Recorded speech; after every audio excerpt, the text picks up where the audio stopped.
Bonne chance. Merci. Bonjour. Bonjour, bienvenue. Merci d'être à l'heure. Merci à vous tous d'être connectés sur ce webinaire des semaines de l'évolution professionnelle. Nous allons démarrer d'ici une petite minute, le temps que l'ensemble des participants se connectent, puisque nous sommes en train de voir que une grande majorité est déjà connectée, mais on en attend encore un petit peu. Donc, on va vous demander une toute petite minute de patience. On vous remercie. Alors, on nous dit son et image OK. Il y a beaucoup de bonjours dans la conversation. Vous êtes en train de nous rejoindre petit à petit. Il y a déjà 414 personnes connectées avec nous. Quelqu'un qui nous dit bonjour de la Guadeloupe. Bonjour. Eh oui, les ultramarins sont là. Bienvenue. Je crois que tout à l'heure, j'ai vu quelqu'un aussi du 68. Nous entendons bien, donc c'est parfait.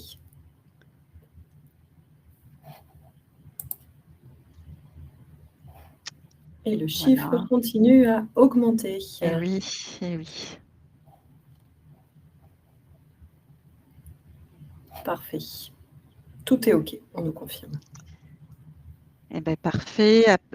Quand le nombre se stabilise à peu près, on pourra démarrer sans prendre trop de retard. Et on remercie les personnes qui sont à l'heure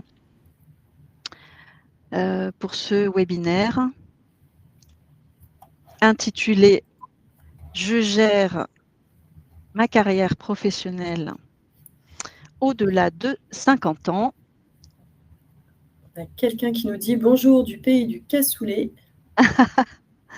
Bonjour du 51, Magnifique. le 67 est présent aussi, le 49. Et oui, c'est un webinaire national. Le 17. On est presque au loto. Et le chiffre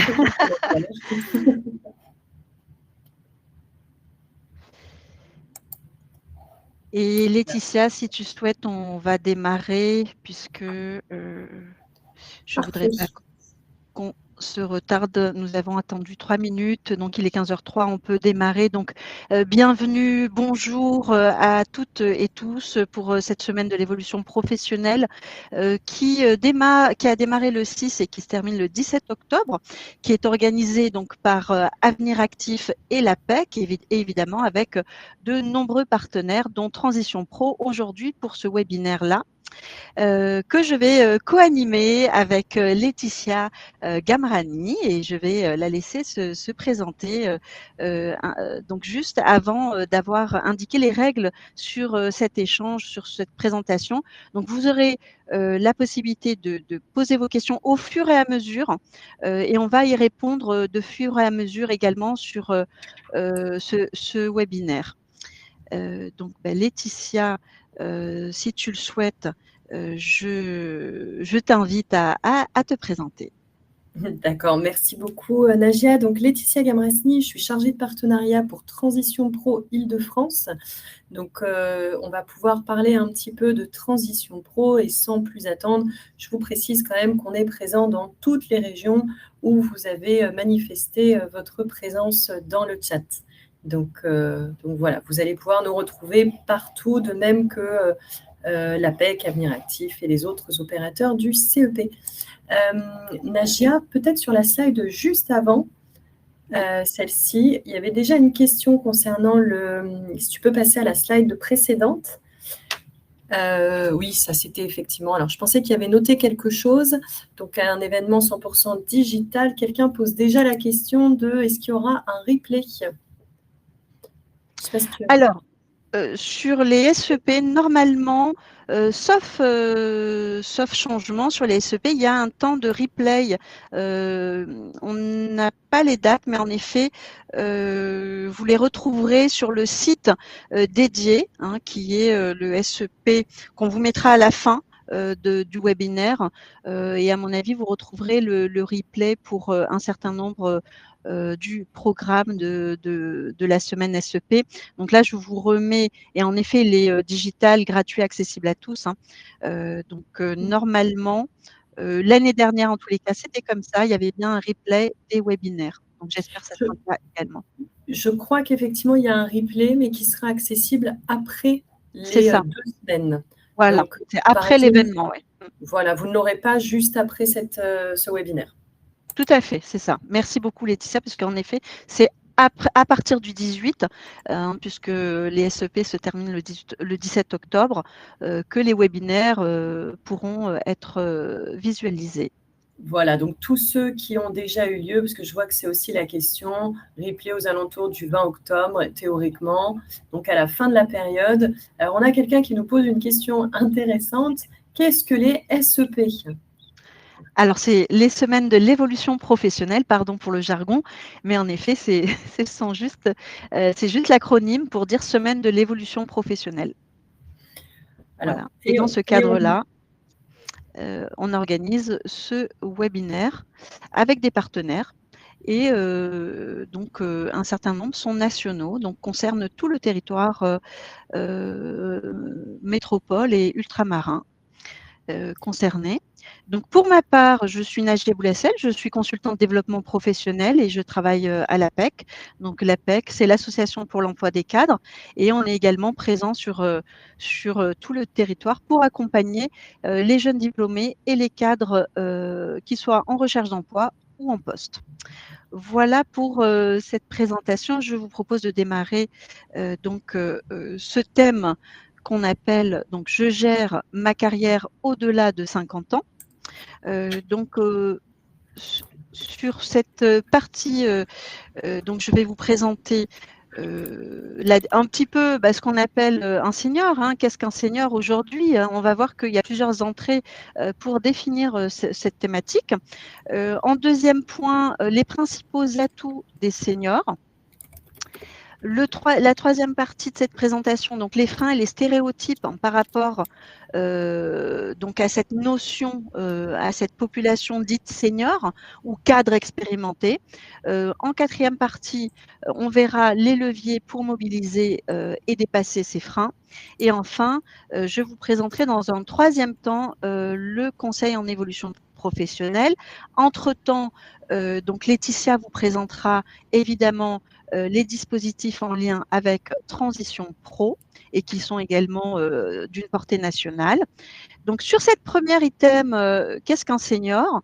Eh bien, on vous a proposé cette frise pour vous dire que selon qui utilise cette dénomination, eh bien, on aura des âges pas toujours identiques.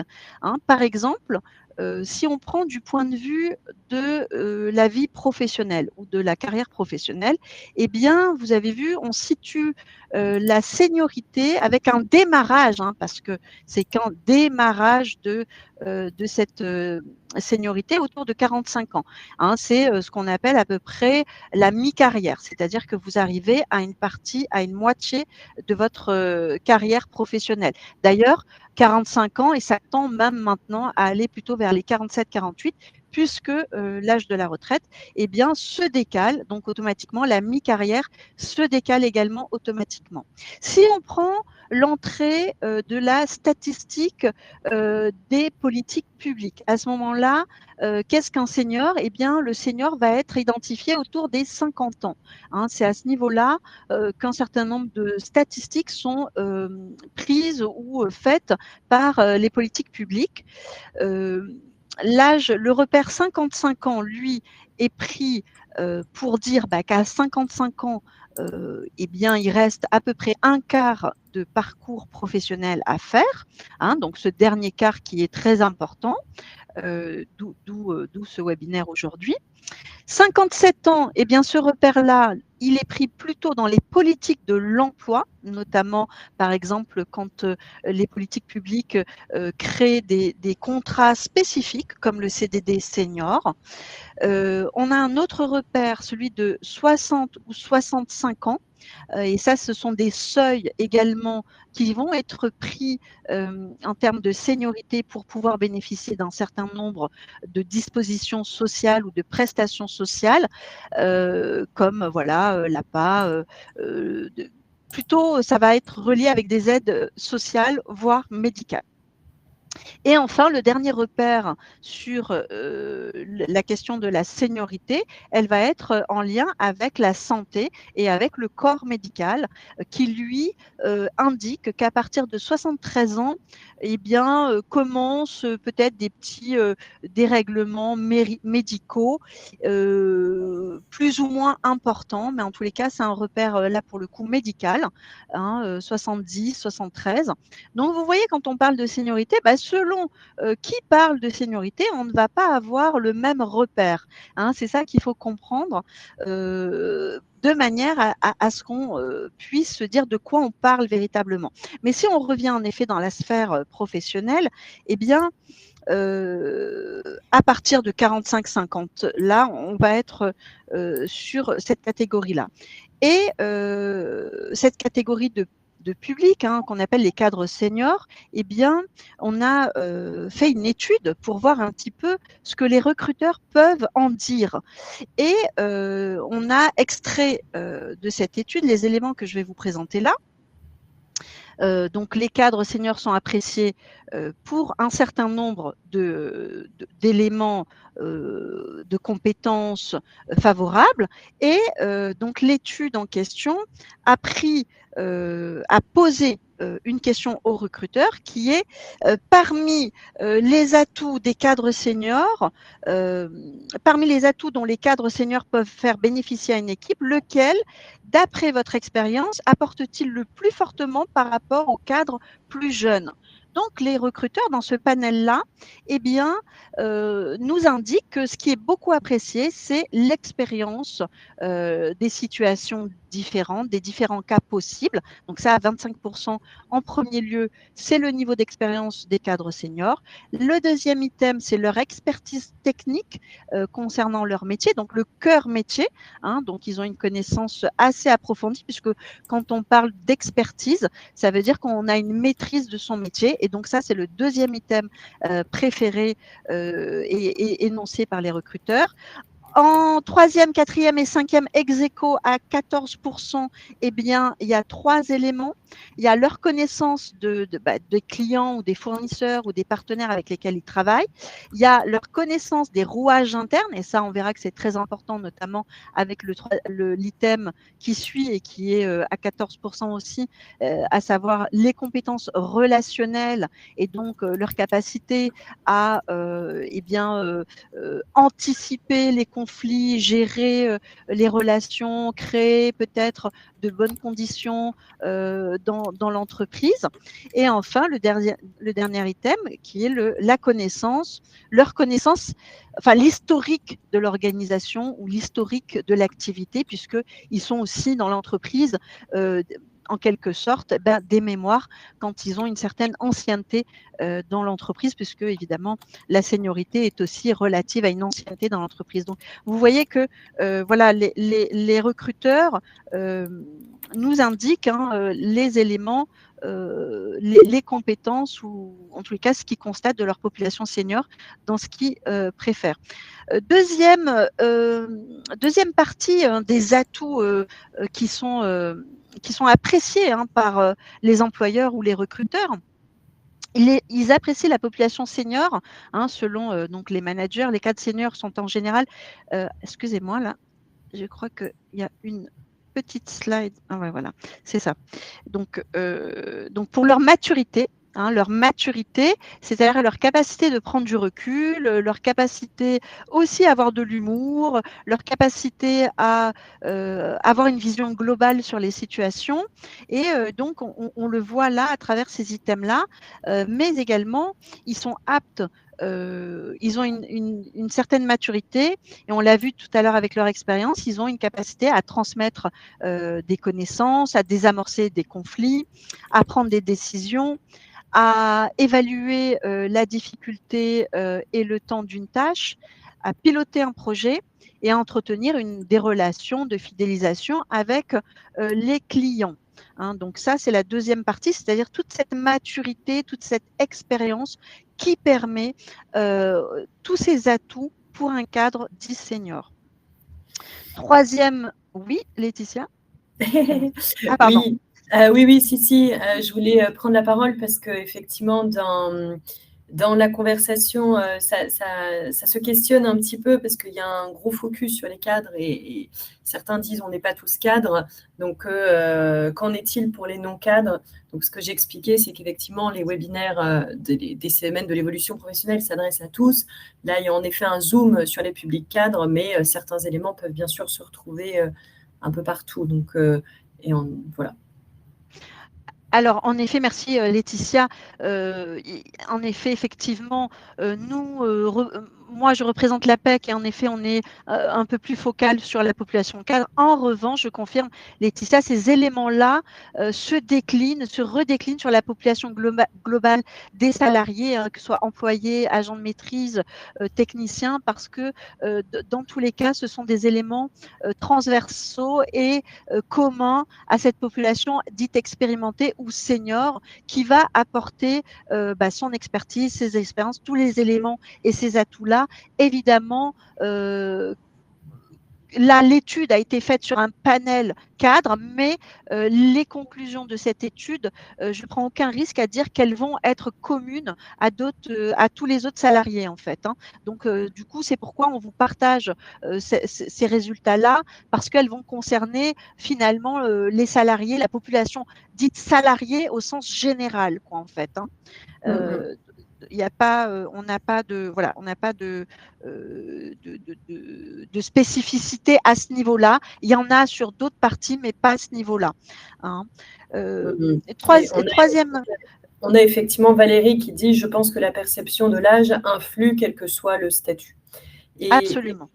Et sur un plan plus technique, je confirme ce qui a été dit dans le chat, vous avez la possibilité de passer en plein écran pour voir un petit peu mieux le support de présentation, donc n'hésitez pas à cliquer sur le plein écran. Oui, le plein écran, c'est le petit carré qui est en bas à droite de votre écran, qui est un petit carré creux. Donc, troisième partie sur les éléments, les atouts de la population senior, c'est leur prise de recul et leur posture relationnelle. Et ça aussi, ça concerne la population générale des cadres expérimentés ou seniors. 74% des salariés seniors ne se sentent pas en concurrence avec leurs collègues, dans le sens où quand on est expérimenté, qu'on a déjà fait ses preuves, qu'on a déjà à son actif plusieurs projets réussis, des compétences affirmées et confirmées par l'entourage, on n'a plus besoin de se sentir en concurrence, comme par exemple en début de carrière, où il peut y avoir cette notion de qui est le meilleur, etc., et d'avoir un petit peu ce genre de comportement. Là, ce qui peut être apprécié en effet, c'est cet élément-là de prise de recul qui permet aux cadres ou aux salariés expérimentés d'avoir une approche beaucoup plus sereine de son emploi et de son écosystème.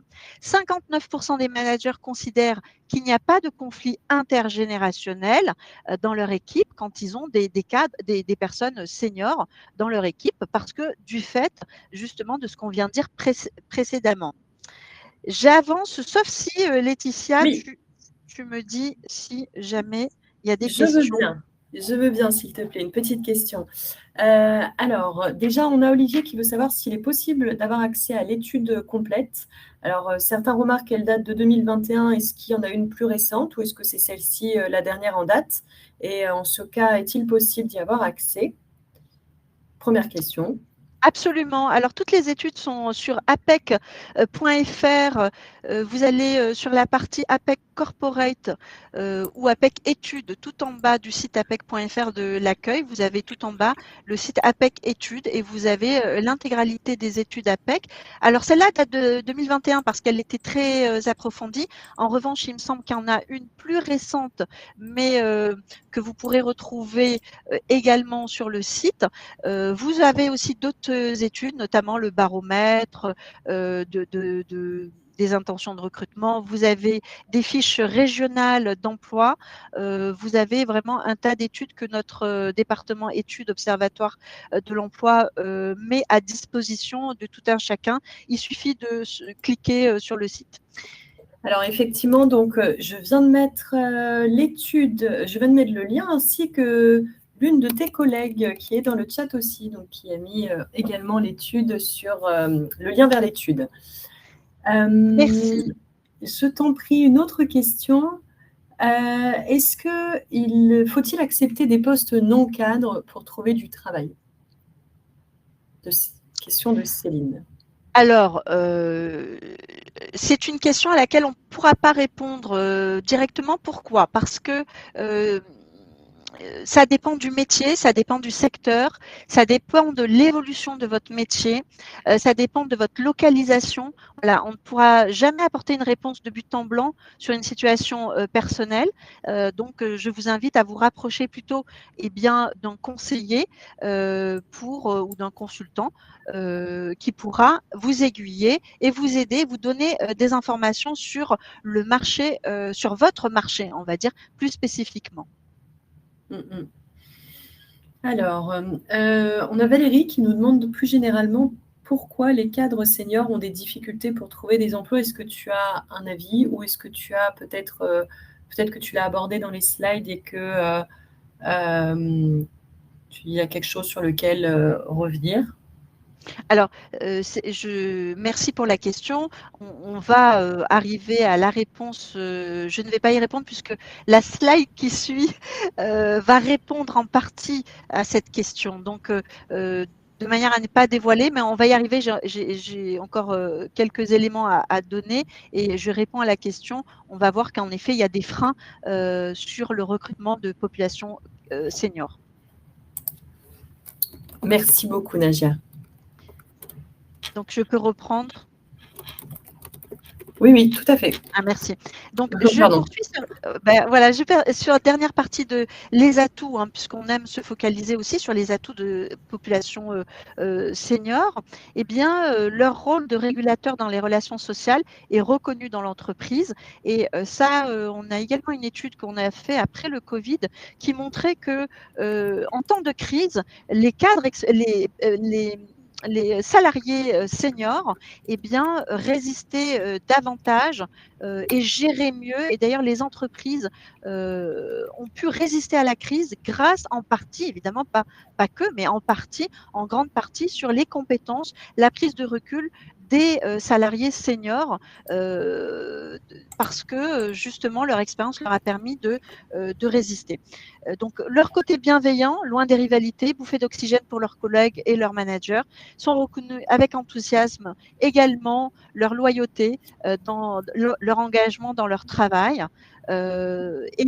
Aussi, ils peuvent être un lien intermédiaire, ils peuvent jouer un rôle de courroie de transmission entre le management et les autres salariés parce que du fait de leur position dans l'entreprise, du fait de leur ancienneté, de leur seniorité, ils peuvent également jouer ce rôle de tiers et justement être partie prenante notamment dans les litiges en entreprise.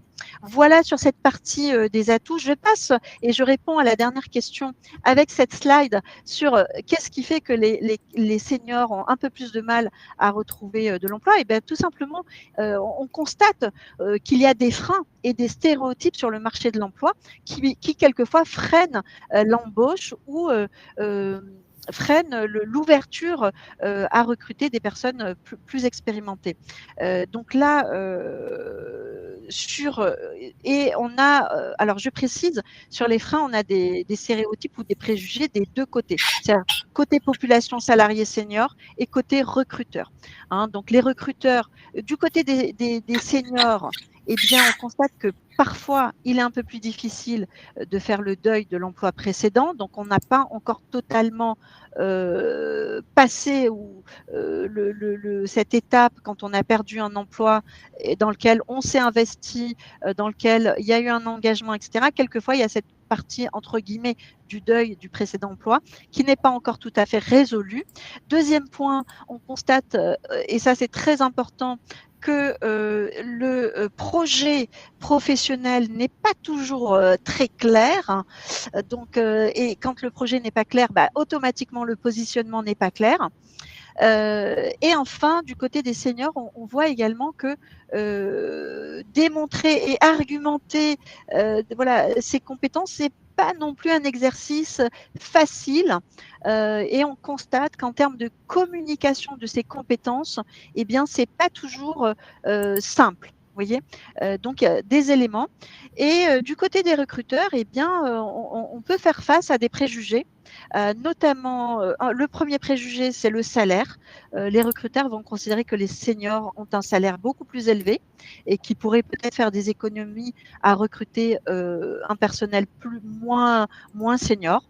Il y a une représentation sur les diplômes également. On constate que quelquefois le recruteur attend tel ou tel niveau de diplôme, etc. Et dans la population senior, il n'y a pas toujours tous les diplômes. Parce que c'est une population qui a commencé peut-être des fois à travailler plus jeune, qui a évolué au cours du temps et au sein de l'entreprise, etc.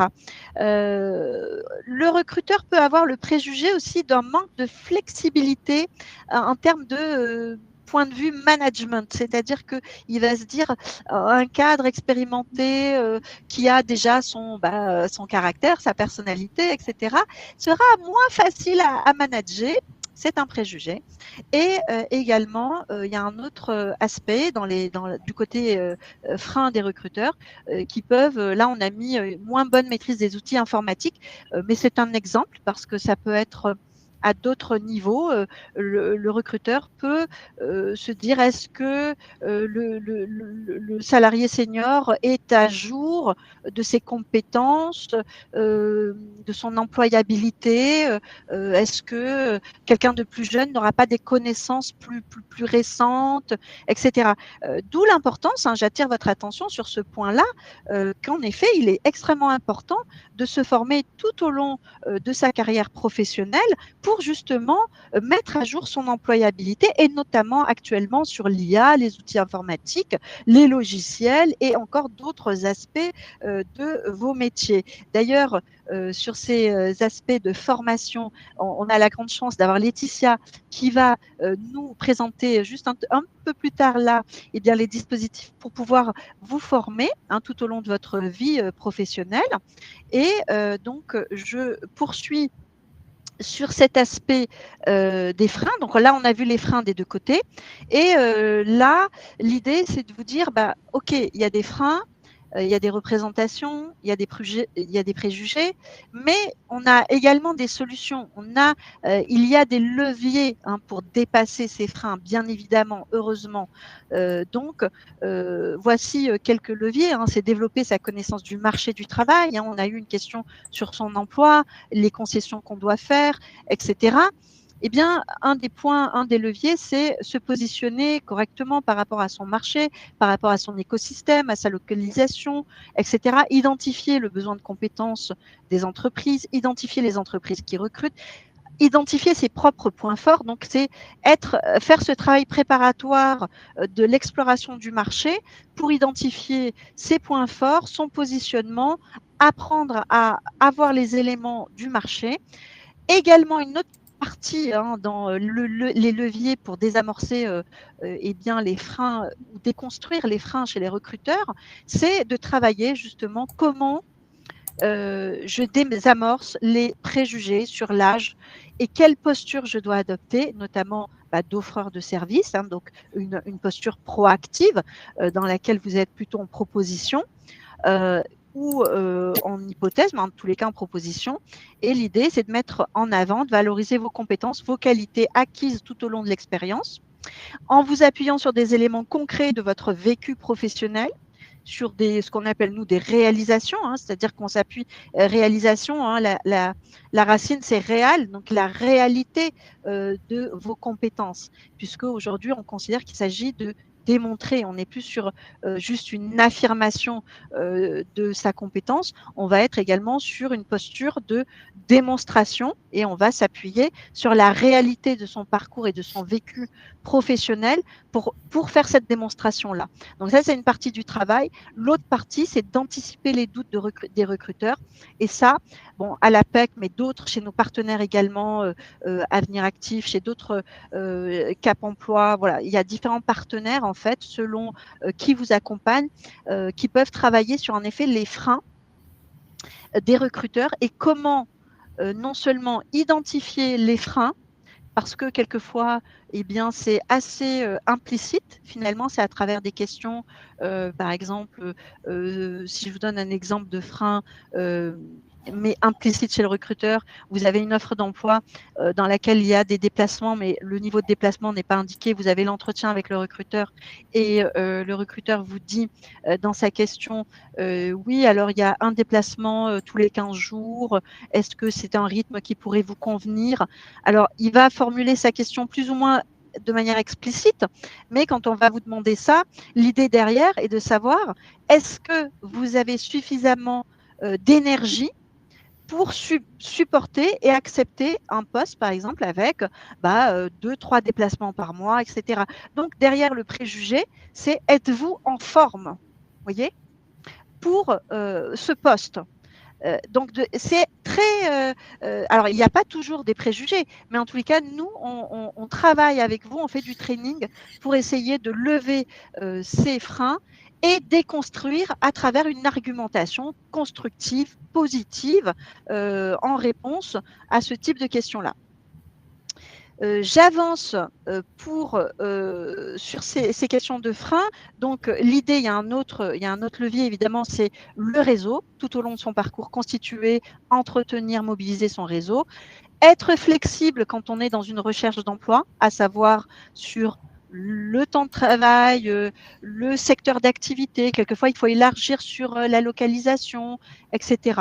Être ouvert, en effet, sur un certain nombre de différentes formes d'emploi, que ce soit du management de transition, du CDD, du portage salarial.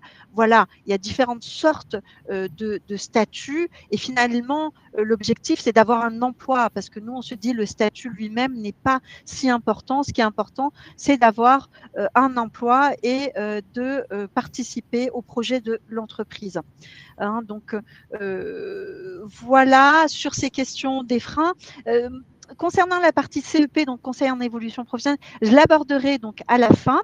Et écoutez, j'ai le plaisir de passer la parole. Je veux bien que tu reviennes à la slide d'avant, juste un petit instant.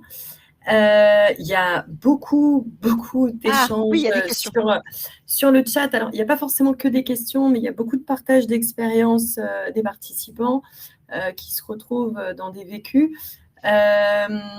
Je souhaitais te faire remonter. Plusieurs personnes disent qu'elles se sentent obligées de modifier leur CV pour le rendre moins expérimenté car leurs profils font peur. Est-ce que… Alors, là, c'est un point de vue, c'est-à-dire que c'est l'appréciation de la personne sur son propre CV. Est-ce que c'est un recruteur qui lui a indiqué est-ce que c'est à travers une expérience avec plusieurs recruteurs qui lui indiquent que son CV fait peur, ou est-ce une problématique de positionnement sur l'emploi? Car si le recruteur dit votre CV est entre guillemets, je traduis, surdimensionné, peut-être, je fais l'hypothèse que le positionnement n'est pas en cohérence avec le parcours ou le niveau d'expérience de la personne. Donc, évidemment qu'il faut travailler sur la souplesse et l'élargissement, mais si, par exemple, on est directeur et qu'on va postuler sur un poste de chargé de quelque chose, peut-être que le delta de votre concession sera trop important et à ce moment-là, peut-être qu'il y a une réflexion à avoir sur le positionnement et la cible professionnelle. Donc là, il y a un travail à faire. Oui, et effectivement, je pense que ça va être intéressant quand tu vas présenter un petit peu plus le CEP en général, donc à la fin de ce webinaire, parce qu'au final, vous allez voir qu'il y a des acteurs qui peuvent vous accompagner et vous aider individuellement. Parce que là, vous êtes beaucoup à partager vos expériences, et effectivement, certains disent que on a Anne-Marie qui dit qu'un recruteur lui a annoncé clairement ce que tu as dit. On a Audrey qui nous dit qu'elle a déjà fait un entretien avec un manager moins expérimenté qu'elle. Et donc voilà, des questions qui restent assez individuelles au final.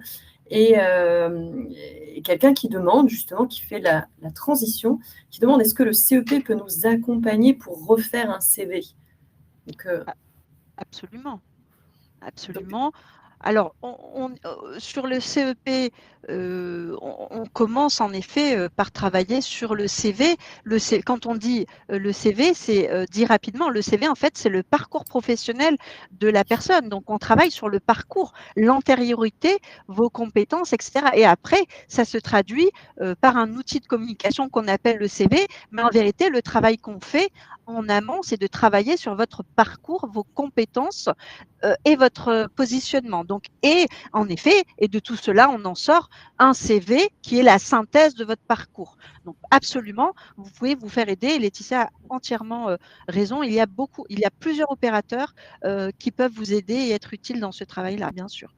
Et on va les revoir tout à l'heure parce qu'effectivement, vous n'êtes pas seul dans ce cheminement et dans cette décision de est-ce que j'allège mon CV, est-ce que je ne l'allège pas, comment je me présente en rendez-vous, en entretien, comment je valorise les bonnes expériences, quel est le choix aussi du bon réseau professionnel parce que là, il y a un autre débat. Alors, j'aime beaucoup parce que c'est un peu hypnotisant quand même. Je lis vos débats et je me dis, zut, maintenant, il faut que je prenne la parole. Donc, je vais essayer de sortir du chat. Mais du coup, il y avait un débat sur quel est le bon réseau professionnel pour voilà, candidater, se montrer ouvert à des offres d'emploi. Et voilà, LinkedIn, pour le moment, a été cité plusieurs fois. Donc, je vais arrêter de regarder où va le match. Et je vais passer Et en effet, du coup, c'est moi qui vais regarder un petit peu le ah chat bah, en voilà. support de ta présentation, Laetitia. Et je te laisse, si tu veux, voilà, passer. Merci beaucoup. Du coup, alors moi, pour le coup, donc je vous reprécise que cette présentation s'adresse à tout public. Donc, en effet, il y avait un focus cadre parce que bah, forcément, l'APEC accompagne le public cadre, mais bien sûr, l'emploi senior concerne tous les statuts et toutes les situations.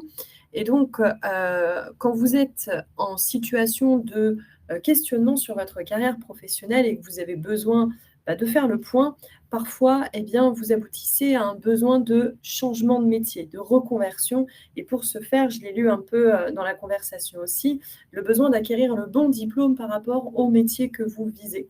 Et pour cela, eh bien, Transition Pro peut être un acteur important à connaître. Donc, je vous le disais tout à l'heure, Transition Pro est présent dans toutes les régions.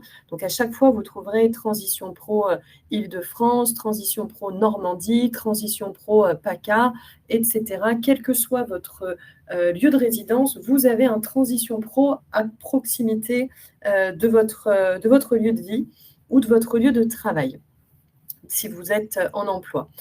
Transition Pro, c'est un organisme privé qui est habilité par l'État et chargé de faciliter les reconversions professionnelles des salariés de droit privé. Donc, on a un dispositif phare qui s'appelle le projet de transition professionnelle, aussi appelé le PTP, et c'est un dispositif pour vous aider à vous reconvertir. Pour ceux qui ont connu le CIF, le congé individuel de formation, c'est un peu son successeur depuis le 1er janvier 2019. Donc, le PTP, ça va s'adresser à des salariés du secteur privé qui sont en poste, en CDI, CDD en emploi, intérimaire ou intermittent du spectacle, et qui doivent réunir un certain nombre de conditions d'ancienneté. CDI, par exemple, ou CDD, il faut avoir au moins 2 ans d'ancienneté dans la vie active. Donc, si vous êtes actuellement en CDI, vous devez avoir 2 ans d'ancienneté, dont 1 an chez votre employeur actuel pour lui demander une autorisation d'absence afin de suivre une formation au lieu d'aller au travail. Si vous êtes en CDD, vous devez déposer votre demande avant la fin de votre contrat de travail. Et si actuellement vous êtes demandeur d'emploi, vous avez la possibilité de réouvrir vos droits, entre guillemets, au PTP avec au moins 4 mois de CDD dans l'année en cours, si vous avez bien au moins 2 ans d'expérience professionnelle de contrat dans les 5 dernières années. Intérimaire, on va parler en heures. Intermittent du spectacle, on va parler en jour ou en cachet. En tout cas, sachez que ces publics-là, donc CDI, CDD en poste, intérimaire, intermittent du spectacle, sont bien éligibles au projet de transition professionnelle. L'objectif de ce dispositif, c'est que donc vous avez construit un projet professionnel. Ce projet implique pour vous de faire une formation. Alors, elle n'a pas la nécessité de durer 2 ans, 3 ans, comme je lisais dans le chat. Ça peut être une formation qui dure 6 mois, 8 mois, 9 mois, qui peut avoir un stage aussi, ce qui peut être intéressant pour tester un nouveau métier aussi sur le terrain. Et donc, cette formation doit nécessairement être certifiante. Donc, certifiante, ça veut dire reconnue par l'État parce qu'elle va vous permettre d'acquérir un diplôme reconnu sur le marché de l'emploi. On va parler de répertoire national des certifications professionnelles ou répertoire spécifique.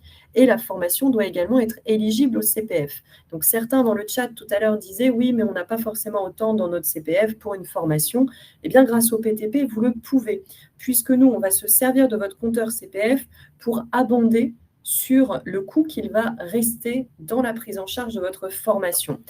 Et si vous obtenez un accord de transition pro, ce sera aussi bien sur le financement du coût de votre formation et sur le maintien de votre salaire pendant tout le parcours de la formation.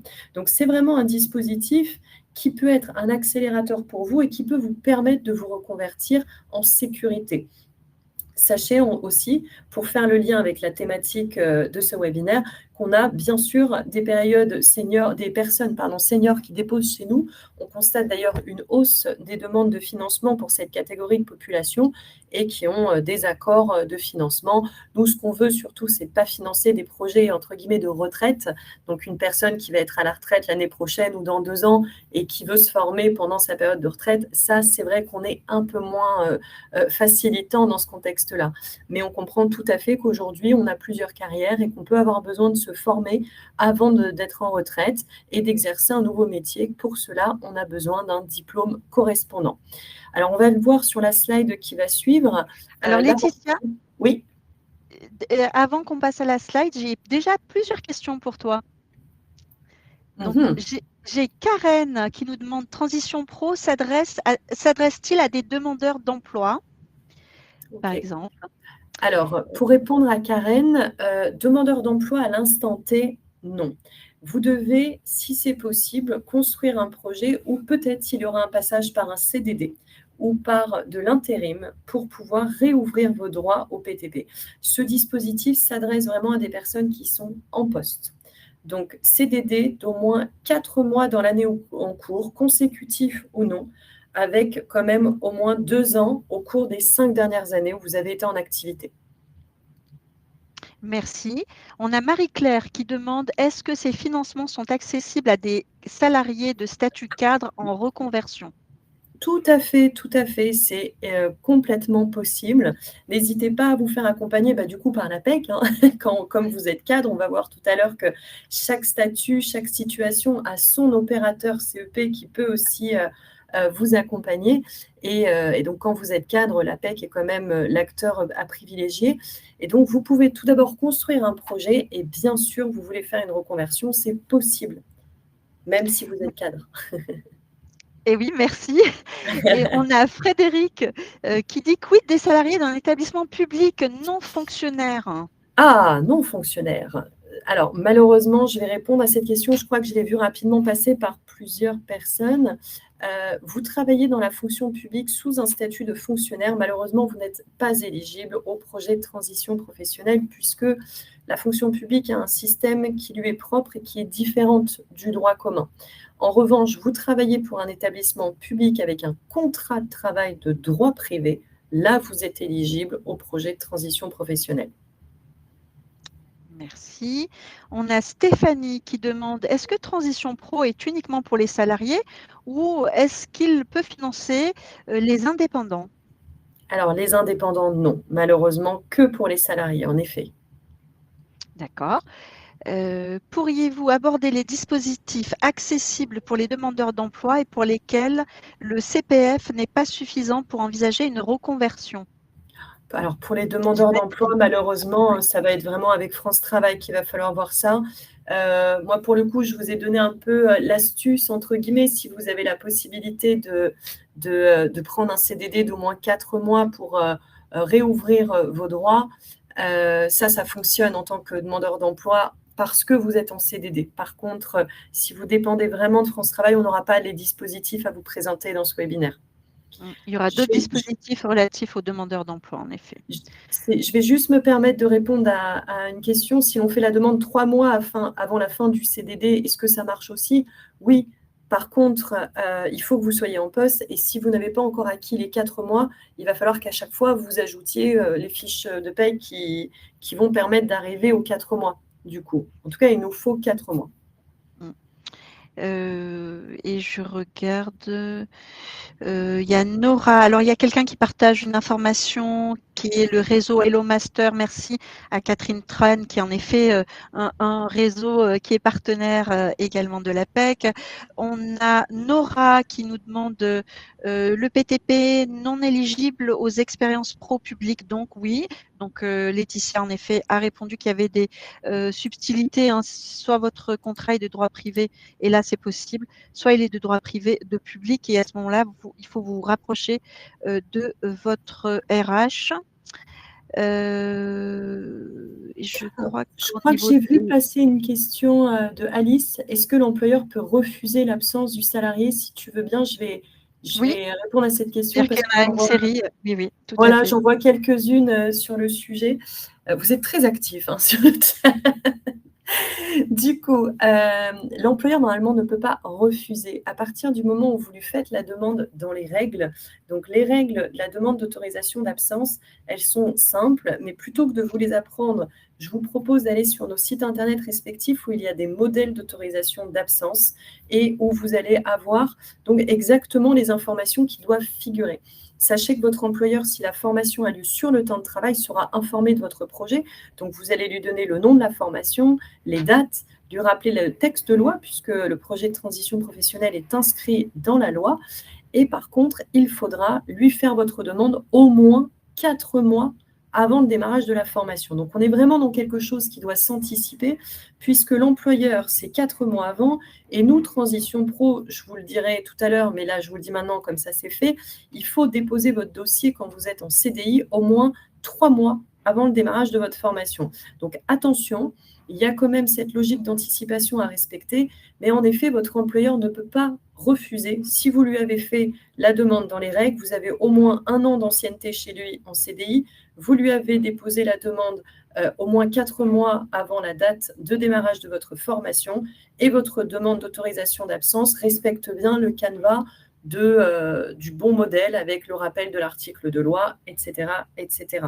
Donc, n'hésitez pas à regarder sur nos sites internet pour ces éléments-là parce que vous allez trouver les réponses. Mais concrètement, votre employeur ne peut pas refuser. Son droit de regard est sur le calendrier de la formation et même ça, il doit le justifier en s'appuyant aussi sur le CSE selon la taille de votre entreprise pour justifier qu'il vous demande un report de votre projet.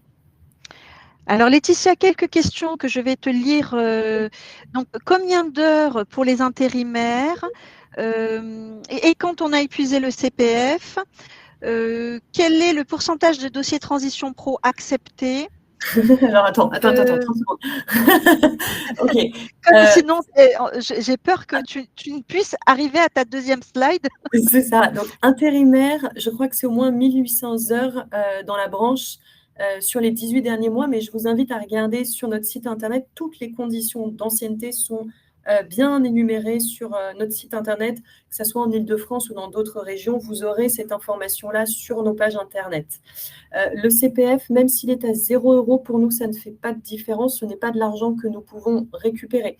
Donc, nous, on s'en sert. Malheureusement et heureusement, si vous obtenez un accord de financement de la part de Transition Pro, vous aurez la chance d'avoir le financement de votre projet, mais nous, on va vider votre compteur CPF, donc il sera bien à zéro après notre passage, mais ce n'est pas de l'argent que nous utilisons, donc vous pouvez très bien déposer chez nous, même en ayant un compteur à zéro, ça ne fera pas de différence pour nous. Le PTP peut-il permettre… Taux d'acceptation, pardon. Le taux Oui. d'acceptation, ça ne vous avancera à rien que je vous en parle, puisque selon la région où vous êtes, il ne va pas forcément être pareil. Donc, vous inquiétez pas, vous avez autant de chances dans une région ou dans une autre, mais là, on est vraiment sur de la maille régionale. Donc, voilà, je ne vais pas vous donner une stat qui concernerait la région que je représente, c'est-à-dire l'Île-de-France. Mieux vaut que vous regardiez ça au niveau régional. Donc, peut-être encore une ou deux questions. Ou sinon, si tu veux, peut-être je continue parce que j'ai peur que tu n'arrives pas à la présentation du CEP. Donc, ne vous inquiétez pas. En tout cas, sur notre site Internet, il y a beaucoup d'informations, quels que soient les sites Internet. Peut-être une dernière, Laetitia, sur le PTP peut-il permettre de se former pour renforcer des connaissances dans un métier que l'on exerce déjà ? Alors moi, je dirais peut-être plutôt un autre format. Nous, le PTP, c'est vraiment de la reconversion. Si vous exercez déjà le métier que vous visez et pour lequel vous voulez renforcer vos connaissances, ça ne sera pas forcément le bon dispositif. Le meilleur dispositif pour vous, ça pourrait être la VAE, ça pourrait être peut-être une formation un peu courte sur un format différent, mais ça ne sera pas forcément celui-ci. Je vous mets le site internet de Transition Pro au niveau national. À partir de là, vous avez les informations principales et vous pouvez switcher d'une région à une autre pour avoir un peu plus d'infos. Alors, j'accélère un petit peu parce que le temps tourne et j'aimerais bien que Nagia puisse vous présenter le CEP. Donc, nous, on va regarder si votre formation est à temps plein ou à temps partiel. Si elle est en temps plein, on peut couvrir votre rémunération à temps plein. Si elle est à temps partiel, moins de 30 heures par semaine pendant toute la durée de la formation, on va vous rémunérer au prorata des heures que vous effectuez. Le reste du temps, il faudra trouver une organisation avec votre employeur, soit pour retourner au travail, soit pour poser des CP, RTT, congés sans solde. On peut aller jusqu'à 18 000 € hors taxes en termes de prise en charge de formation dans la limite de 27,45 € par heure de formation. Ce qu'il faut comprendre, c'est que potentiellement, on peut financer votre projet à partir du moment où la formation est bien éligible et que tout est OK d'un point de vue administratif. Si la formation que vous choisissez dépasse nos plafonds, ça ne signifie pas qu'elle n'est pas éligible, ça signifie que vous aurez un montant qui sera à votre charge et que vous devrez payer à l'organisme. En ce qui concerne la prise en charge de votre rémunération, on peut la couvrir à 100% si elle ne dépasse pas 2 SMIC bruts, en sachant que nous, on finance également la partie charge patronale et salariale. Donc, l'idée, c'est que pour votre employeur, quand vous êtes en formation, vous ne lui coûtez rien. On va lui rembourser ce qu'il vous verse pour le salaire. Donc, pour lui, c'est une opération blanche. Donc, voilà, pas de difficulté pour votre employeur. Et ce que je souhaitais également vous dire, c'est qu'au-delà de ces aspects administratifs, pour être éligible au projet de transition professionnelle, le projet est extrêmement important. On va être attentif aux démarches que vous avez faites pour valider un projet. On veut être sûr que vous alliez dans la bonne direction.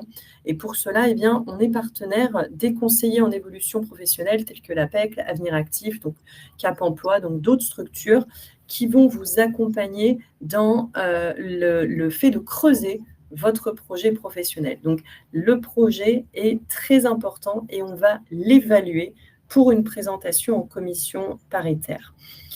Je réponds rapidement à Catherine parce que je vois sa question dans un coin d'œil. Oui, tout à fait. Quel que soit, même si vous êtes en situation de handicap et que votre employeur n'est pas au courant, il ne le sera pas par notre intermédiaire. Donc, pour nous, il n'y a absolument pas de souci. Bien évidemment que le PTP vous est aussi accessible et ce n'est pas nous qui allons signaler votre situation à votre employeur. Par contre, si vous avez besoin d'un aménagement spécifique, sachez que la GFIP est aussi partenaire des Transitions Pro et des organismes de formation et vous pouvez aussi leur demander une aide à la compensation pendant votre formation si vous avez un besoin spécifique. Si vous n'en avez pas, alors il n'y a pas de sujet. En tout cas, ce n'est pas nous qui qui donnons ce type d'informations. Oui, alors pardon, j'ai vu plusieurs fois la question de l'arrêt maladie, donc je vais me permettre d'y répondre Oui, aussi. Laetitia, en effet, je voulais te la poser avant qu'on passe à la prochaine.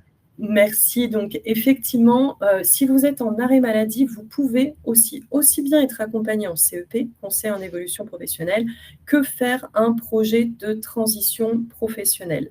En revanche, en arrêt maladie, normalement, vous devez obtenir l'accord du service social de l'assurance maladie. En Île-de-France, ça s'appelle la CRAMIF. En région, ça s'appelle la CARSAT. Ce sont eux avec toute une instance qui va se prononcer sur votre situation, qui va valider ou non votre possibilité de suivre une formation pendant votre arrêt maladie. Mais en tout cas, c'est tout à fait possible. Ce sont des actions de remobilisation pendant l'arrêt de travail. Donc, c'est possible. Par contre, mieux vaut le faire le plus tôt possible. Alors, je te propose de passer à la slide suivante. Eh bien, avec plaisir.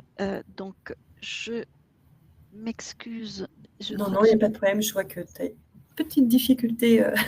Oui, il y a un petit décrochage de connexion, je crois. Donc, alors, juste, je vais remettre pour pouvoir Alors, passer. un employeur ne peut pas placer un salarié en projet de transition professionnelle. Le PTP est un dispositif à initiative individuelle.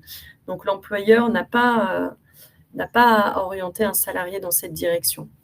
Si tu veux, je prends la main. Comme tu as un problème... attends, je prends la main sur le partage. Voilà. Ah non, pardon. Super. Alors, je vous parle d'un autre dispositif rapidement à Transition Pro. Alors, sachez que là, on fait quelques informations sur les dispositifs, mais il en existe d'autres, notamment des dispositifs de prévention de l'usure professionnelle. Si vous exercez un métier avec des facteurs de risque ergonomiques manifestes sur votre poste, vous avez aussi des dispositifs qui sont le PTP, mais avec un fonds différent qui peut vous permettre aussi de faciliter votre transition professionnelle. Donc, n'hésitez pas à vous renseigner. Là, je vous parle quand même du dispositif démissionnaire parce que c'est un dispositif un peu alternatif au projet de transition professionnelle qui, là, va concerner uniquement les salariés du secteur privé qui sont en CDI, qui ont au moins 5 ans d'activité continue et qui souhaitent démissionner de leur emploi parce qu'ils ont un projet de reconversion professionnelle qui implique soit le passage par une formation, soit le passage par une création ou une reprise d'entreprise. La première étape, vous l'aurez compris, il y a des règles dans ce dispositif qui sont assez claires. Il faut tout d'abord vérifier que vous remplissez bien les conditions d'éligibilité au dispositif. Donc, les conditions sont quand même assez restrictives. Donc, c'est important de prendre le temps de vérifier ça sur le site démission-reconversion.gouv.fr. En étape 2, le CEP est obligatoire dans le cadre du dispositif d'émission reconversion et il va vous aider à élaborer un projet de reconversion. En étape 3, nous, Transition Pro, nous allons valider le caractère réel et sérieux de votre projet et à l'issue, vous allez pouvoir vous inscrire à France Travail dans les 6 mois pour continuer à être suivi par France Travail, mais en tant que demandeur d'emploi cette fois-ci. Donc, vigilant sur ce dispositif, il peut jouer un rôle d'accélérateur. Par contre, mieux vaut bien vous renseigner avant de démissionner. Alors, on avait un exemple de situation, si tu peux passer à la slide suivante, s'il te plaît, Nagia. Donc, on a un exemple de Brigitte qui, pour le coup, était cadre. Elle avait été accompagnée par l'APEC, elle était responsable de 2 résidences pour étudiants en situation de handicap. Et elle avait envie d'évoluer, de changer de métier et d'exercer le métier. Donc, elle avait travaillé aussi avant cela comme orthophoniste, avant d'évoluer comme responsable de 2 résidences. Et elle a choisi, en étant accompagnée par un conseil en évolution professionnelle, de réaliser une reconversion vers le métier de médiatrice familiale en utilisant le dispositif démissionnaire et en faisant une formation d'1 an. Donc, son projet était bien construit, bien accompagné. Elle a obtenu la validation de Transition Pro. Et 2 ans plus tard, on a retrouvé Brigitte qui exerçait bien le métier visé avec toutes les compétences transférables qu'elle avait acquises. Et en 2023, pour la petite histoire, elle a obtenu un trophée de la reconversion dans la catégorie senior remis par Transition Pro en Île-de-France. Donc, il y a des trophées des reconversions. Donc, voilà. Donc, voilà. Eh bien, merci Laetitia. Il y a beaucoup de questions, mais comme tu disais, nous ne pourrons pas répondre à toutes les questions malheureusement sur ce webinaire-là, mais je crois qu'on a répondu quand même aux principales. Si je ne me trompe pas, je suis en train de faire un petit passage sur le chat pour voir si on peut prendre peut-être une ou deux Je questions. vais regarder si tu veux le temps que tu D'accord, présentes. d'accord. Eh bien, donc moi, je vais vous présenter cette dernière partie du webinaire. Je m'excuse, on risque de déborder de quelques minutes si vous acceptez de prolonger de quelques minutes juste le temps que je vous fasse cette présentation. Donc le CEP, j'ai eu des questions également sur le chat pour savoir qu'est-ce que c'est le CEP, est-ce que c'est différent de l'APEC? Alors l'APEC est un opérateur du CEP. Le CEP, qu'est-ce que c'est? C'est le conseil en évolution professionnelle, là aussi c'est un acronyme. Ce conseil, donc il permet d'être accompagné et d'utiliser différents types de leviers. Donc, identifier ses compétences, apprendre à argumenter, à valoriser son expérience, à définir, tester son projet professionnel, à analyser, se confronter au marché de l'emploi, donc à travers des études, mais aussi des explorations, maîtriser les outils et les techniques de recherche d'emploi. Donc, on parlait du CV tout à l'heure. Bah, là, on peut tout à fait aborder la question de comment je construis mon CV, entretenir son employabilité. Vous avez vu que Laetitia vous a présenté un certain nombre de dispositifs, en effet, à destination des salariés en poste, en CDD ou en CDI intérimaire. Elle a présenté les populations qui peuvent se former pour justement maintenir leur employabilité. Et dans le cadre du CEP, nous, les opérateurs, comme l'APEC, mais je vais présenter les autres également, ben, on est là en appui et en conseil. On va vous conseiller sur les financements, les dispositifs, et ensuite on va vous orienter vers, en effet, par exemple, Transition Pro, qui va pouvoir, eh bien, soit prendre connaissance de votre dossier d'émission création, d'émission reconversion, le PTP et encore d'autres éléments. Donc, connaître et mobiliser les mesures en faveur des salariés expérimentés. Donc là, il y a un projet de loi en cours. Donc, voilà ce que permet le conseil en évolution professionnelle, tous ces axes-là. On précise que le conseil en évolution professionnelle, eh bien, c'est gratuit, c'est confidentiel. Bien sûr que nous n'avons aucun contact, alors que ce soit nous, APEC ou autres opérateurs, avec vos employeurs. Évidemment, ça reste en toute confidentialité, mais également, on a un rôle de neutralité. On ne va pas prendre parti quand il y a des situations particulières. Le principe de proximité, vous vous référez à l'opérateur qui est proche de votre lieu de travail ou de votre domicile. Et évidemment, on apporte un conseil personnalisé, bien sûr, aux personnes qui viennent nous solliciter. Donc, le CEP, qu'on appelle communément le CEP, donc le Conseil en évolution professionnelle, est un service public destiné à tous les salariés et indépendants pour faire un point sur sa situation professionnelle, le cas échéant élaborer, formaliser, mettre en œuvre une stratégie visant l'évolution professionnelle. Je vous l'avais dit tout à l'heure, il y a un site dédié au CEP qui est www.mon-du6cep.org. Donc là, vous retrouvez un certain nombre d'informations.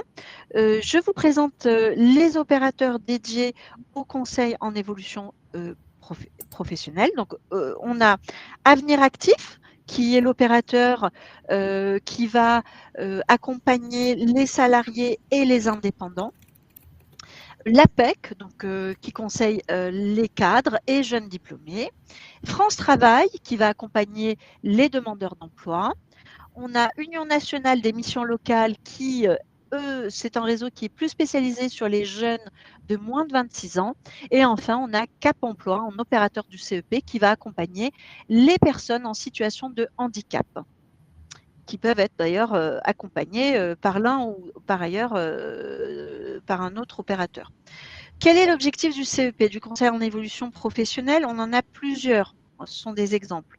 Donc, prendre du recul par rapport à ma situation, m'informer sur les opportunités, évoluer dans mon entreprise, me former, bien sûr, valoriser mes compétences et mon expérience en lien avec notre thème aujourd'hui, devenir potentiellement entrepreneur avec potentiellement les alternatives qui est l'entrepreneuriat et donc de créer son propre poste.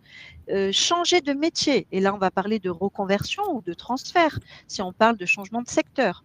Trouver un nouvel emploi, bien sûr, quand on recherche un emploi. Mieux dialoguer avec mon employeur si on est en poste et qu'on a une situation à gérer plus ou moins délicate. Donc, vous voyez qu'on intervient en termes de CEP autant sur la population en poste, autant sur la population en recherche d'emploi. Il n'y a pas de différence. Donc, permettre aux personnes de faire leur propre choix professionnel, bien sûr, d'évoluer et d'accroître leur aptitude, leur développement de compétences et aussi d'accéder à de nouvelles qualifications professionnelles, puisqu'on peut travailler évidemment sur les projets de formation. Comment accéder à ce conseil, à ce CEP? Eh bien, c'est tout simple. Il vous suffit donc de prendre un rendez-vous avec un conseiller donc, de l'opérateur dont vous relevez, bien sûr. Et avec lui, vous allez identifier vos besoins, définir vos objectifs, avoir un conseil adapté à votre besoin, obtenir des informations personnalisées. Et par la suite, vous aurez la possibilité de mener en toute autonomie vos démarches et continuer votre parcours. Poursuivre l'accompagnement avec le conseiller en sollicitant autant de rendez-vous que nécessaire en fonction de la situation. Donc, mon CP peut être un appui ponctuel ou un accompagnement dans la durée. Alors, selon les opérateurs, nous avons des durées plus ou moins longues. Donc, ça, à se référer à l'opérateur qui vous accompagne, qui vous précisera les modalités d'accompagnement qu'il propose. En pratique, donc, ce sont des rendez-vous individuels avec un conseiller, un consultant, sur place, donc en présentiel ou en distanciel. On peut également bénéficier d'ateliers collectifs pour bénéficier de dynamiques de groupe, pour casser un petit peu la solitude, par exemple, de la recherche d'emploi. Vous disposez également de ressources en ligne pour avancer à votre rythme et également potentiellement, selon les opérateurs bien sûr, une mise en relation avec des partenaires spécialisés puisqu'on travaille en relais par exemple avec par exemple Transition Pro où il y a l'opérateur qui pourra travailler avec vous sur votre projet, par exemple, de formation, de reconversion ou de démission. Et ensuite, eh bien, le relais se fera avec Transition Pro et même quelquefois, il y a un troisième relais qui est France Travail. Voici donc le comment. Et enfin, pour prendre un rendez-vous, il vous suffit d'aller sur moncep.org et d'identifier l'opérateur qui vous correspond et de prendre rendez-vous en ligne avec lui, tout simplement. Quelquefois, vous avez un renvoi sur le site internet de l'opérateur, donc n'hésitez pas à vous rapprocher de l'opérateur qui pourra vous accompagner. Voilà. Donc, j'ai terminé sur cette partie CEP cette présentation. J'espère que nous avons été clairs. Alors, j'ai quelques questions à te faire remonter, s'il te plaît, Nagia. Donc déjà, il y a des personnes qui ont dû nous quitter, mais on est encore plus de 300 ensemble. On a des remerciements pour tout ça, pour la présentation. On a quand même deux questions au moins qui me semblent importantes. La première, la différence entre un bilan de compétences et un CEP, si tu veux bien la préciser, s'il te plaît. Alors absolument, le bilan de compétences, merci pour la question, elle est importante. Dans le cadre du CEP, nous ne faisons pas de bilan de compétences. Nous pouvons travailler sur les compétences, sur votre parcours. En revanche, c'est différent d'un bilan de compétences qui, lui, est payant et qui est réalisé par un consultant de bilan de compétences spécialisé au cours duquel vous avez une prestation selon les cabinets qui peut aller de 12 heures à 24 heures, intégrant un test de personnalité ayant pour objectif en effet d'identifier une piste professionnelle. Là, vous avez compris que dans le cadre du CEP, nous allons travailler sur votre projet, mais vous ne passerez pas par exemple un test de personnalité. On peut avoir des questionnaires professionnels, mais ce ne sera pas la même prestation. L'un est gratuit, l'autre est payant. C'est la grande différence. En plus du contenu de la prestation qui n'est pas tout à fait le même, le bilan de compétences est souvent indiqué pour les personnes qui n'ont plus d'idées dans la suite de leur parcours et qui ont vraiment un besoin de non seulement de travailler sur l'antériorité du parcours, mais aussi d'aller en avant et d'identifier une idée. Et donc, ça se fait dans le cadre d'un bilan de compétences pour lequel le CPF est éligible d'ailleurs, je précise. Et du coup, si tu me permets de compléter, ce qu'on va recommander souvent, c'est d'abord d'avoir un rendez-vous avec un CEP avant de faire un bilan de compétences parce que justement, il pourra mieux vous expliquer en fonction de votre besoin si c'est intéressant ou pas. Et de cette manière-là, vous saurez si ça vaut la peine, entre guillemets, d'utiliser votre CPF pour financer un bilan de compétences ou si le conseil en évolution professionnelle peut être suffisant par rapport à votre besoin actuel. Oui, je te rejoins parce que souvent, quelquefois, souvent on a des personnes qui arrivent en nous disant j'aimerais faire un bilan de compétences et on se rend compte qu'en effet le bilan n'est pas absolument nécessaire, qu'on peut avec déjà le CEP vraiment avancer déjà dans le sujet et même mieux cerner le besoin, donc n'hésitez pas.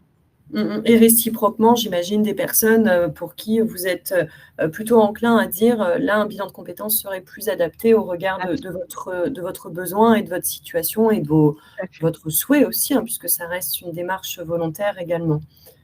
On a une personne qui nous dit le CEP, c'est très bien.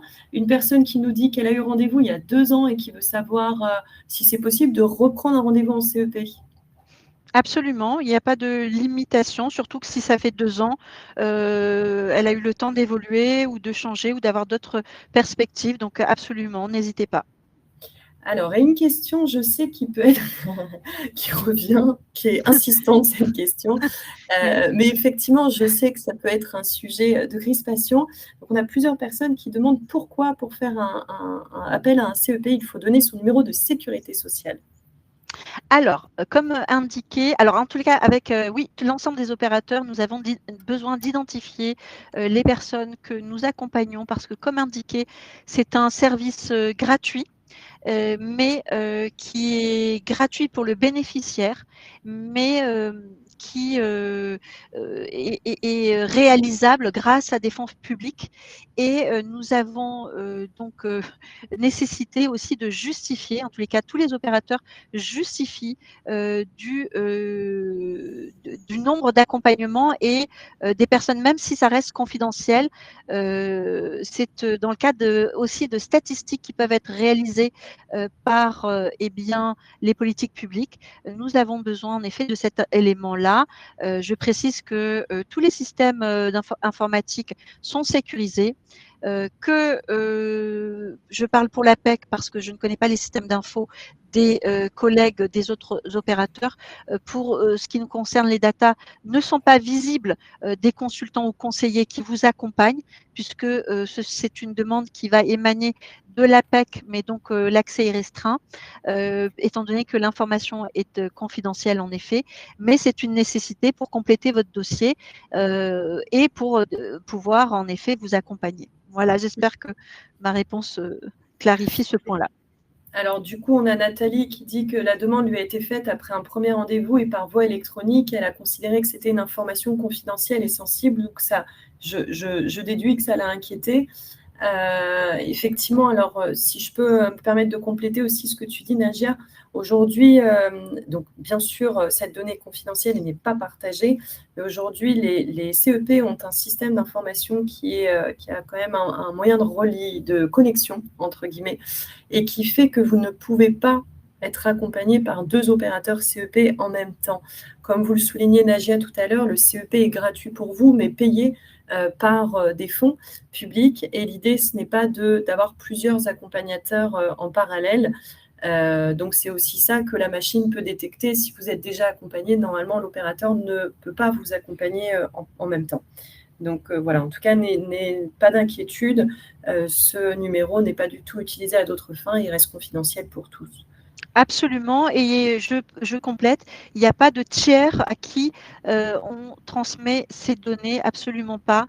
Voilà, si ça peut rassurer, il n'y a pas d'utilisation commerciale et il n'y a pas de partage de cette donnée avec des tiers.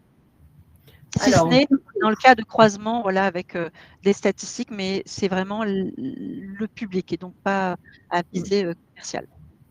Est-ce qu'il y a une durée maximum pour un CEP ? par personne? Alors, comme indiqué, selon l'opérateur, là, il faut se rapprocher de chaque opérateur qui aura en effet des durées plus ou moins proches les uns des autres. Donc, et puis la durée, elle se détermine selon l'objectif qui est indiqué. À l'APEC, on travaille par objectif. Donc, on peut avoir à renouveler une prestation. Mais en effet, l'idée n'est pas d'avoir une durée illimitée dans l'accompagnement. C'est pas ce qu'on préconise parce que on estime qu'on travaille sur un projet, un objectif. Et que si l'objectif de l'accompagnement est atteint, eh bien, en effet, il n'y a pas de raison de poursuivre. Maintenant, il peut y avoir plusieurs objectifs et on peut renouveler, en effet. Nous, la durée est de 3 mois renouvelable. Voilà, mais ça s'apprécie au cas par cas parce que selon la situation et la complexité, je dirais, de la situation, eh bien, on a une flexibilité sur l'accompagnement. Maintenant, il faut se rapprocher de chaque opérateur parce que je voudrais pas, parler au nom des autres opérateurs. Alors, il y avait une question sur est-ce qu'il y a une étude cadre est-ce qu'il y a une étude senior plus récente que 2021? Eh bien, écoutez, j'ai tapé sur la barre de recherche de corporate.apec, j'ai marqué senior et je tombe sur une enquête 2025, une enquête 2024, projection professionnelle des cadres seniors, portrait statistique des cadres seniors en 2023.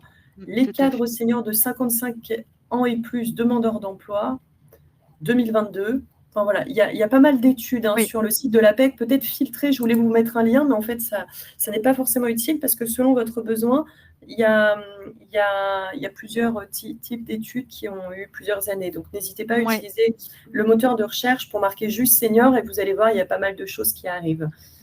Oui, il y en a une en avril 2025 qui s'intitule Cadre senior. Un mouvement s'amorce dans les entreprises, 3 petits points, mais reste encore trop timide. Voilà, ça c'est pour on a réalisé une petite enquête en avril concernant justement l'évolution des mentalités en entreprise que vous retrouvez. Merci Laetitia d'avoir requêté. Et en effet, le plus simple, c'est de mettre vos mots-clés et vous allez tomber sur un certain nombre d'études. Alors, il y avait une question sur le PTP pour demander si en portage salarial, c'était possible. Alors, j'avoue que je n'aurais pas une réponse très claire à vous donner. Simplement, pour nous, vous devez être en contrat de travail salarié. Portage salarial, je ne pense pas que ça soit le cas. Donc, je ne suis pas sûre de votre éligibilité avec ce type de situation. Nous, on a besoin que vous nous justifiez un contrat de travail en CDI, en CDD, intérimaire ou intermittent du spectacle. Ce sont vraiment les 4 contrats qui peuvent vous permettre d'être éligible au projet de transition professionnelle. Donc voilà, c'est l'explication que je peux vous donner. Après, peut-être, n'hésitez pas à vous rapprocher d'un transition pro ou bien d'un conseil en évolution professionnelle pour voir un peu le type de situation que vous avez en portage salarial et la personne vous aiguillera un petit peu plus, je pense. Eh bien, Laetitia, si tu es d'accord, nous allons clôturer puisque je remercie l'intégralité des personnes présentes puisqu'en effet, nous avons eu un sacré débord. Merci d'être restés. Désolée pour celles qui sont parties et merci de votre participation. Qui auront accès au replay si elles veulent avoir la fin. Absolument. Il y a le replay qui sera… Attends, juste, excuse-moi. Alors, le replay, il y a un petit débat. Certains disent que les webinaires d'hier sont déjà en replay, accessibles en replay. Ah, écoutez, vous voyez, peut-être une petite nouveauté, puisque, en effet, jusqu'à présent, c'était toujours après l'événement. Mais s'ils les mettent en ligne, c'est tant mieux. À surveiller. J'avoue que je n'ai pas la réponse clairement. Donc, écoutez, moi, il ne me reste plus qu'à vous remercier pour votre participation. Je vous invite à, en effet, vous inscrire sur les autres webinaires qui seront également diffusés dans les jours à venir. J'ai été ravie de vous présenter ces éléments-là qui, comme vous l'avez compris, sont une synthèse. On ne peut pas rentrer dans le détail sur 1 heure de temps. J'espère en tous les cas vous avoir donné envie de venir nous voir ou de voir voir d'autres opérateurs dans le cadre de votre projet. Et je laisse le mot de la fin à Laetitia, que je remercie infiniment pour cette collaboration et ce partenariat. Vraiment un grand merci pour toutes les informations et cette présentation. Voilà, je vous souhaite une excellente fin de journée. Merci beaucoup. Merci effectivement pour votre participation intensive sur le chat. Et merci à l'APEC pour son invitation à participer à ce webinaire à vos côtés pour parler un petit peu des dispositifs de reconversion professionnelle.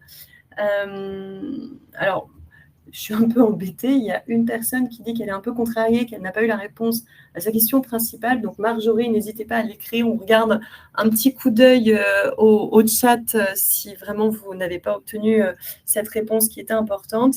En tout cas, merci à tous et merci encore à l'APEC et à toi, Nagia, pour ton animation, cette co-animation. Merci beaucoup. Très bonne fin de journée. Bonne fin de journée à tous.